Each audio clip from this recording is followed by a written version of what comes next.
50 billion naira as new USSD pricing. Details of these and more coming shortly.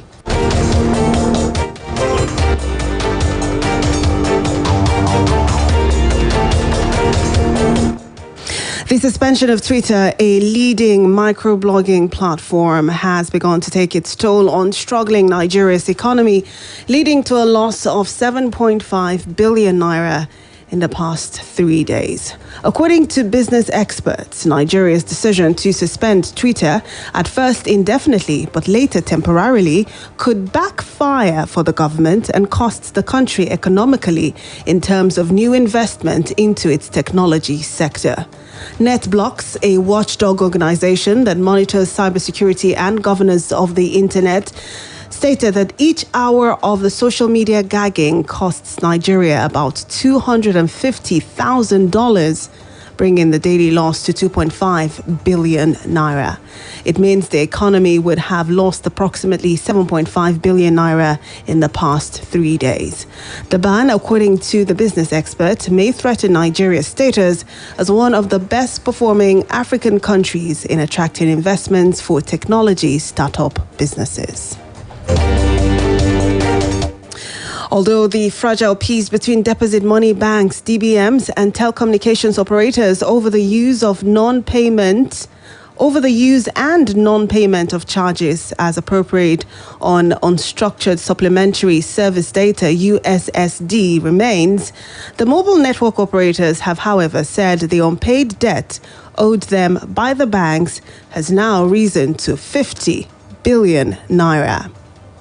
It was gathered at the weekend from the Association of Licensed Telecoms Operators of Nigeria, ALTON, that since the crisis came to the public, the figure rose from the initial 42 billion naira to 45 billion naira around April and currently hovers between 47 billion naira and 50 billion naira.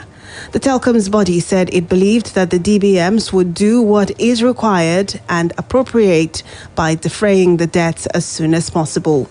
The USSD is said to be about 30% of earnings by DBMs.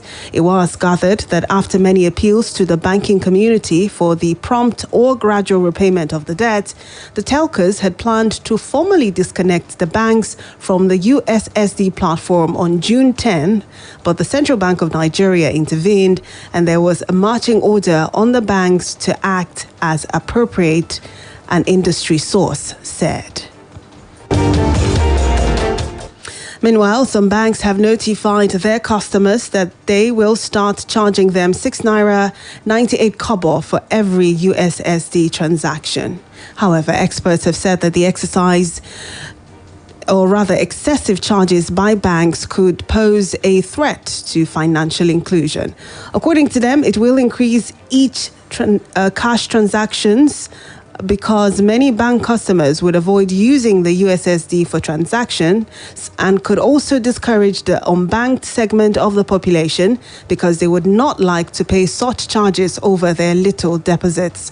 A former president, Association of Nigerian National Accountants of Nigeria, Dr. Sam Nzekwe, said too many changes by banks were unfriendly to financial inclusion drive, especially to the unbanked Nigerians. He said people would prefer to walk into the banking hall to make payments, charging banks to be completely open to their customers in their transactions.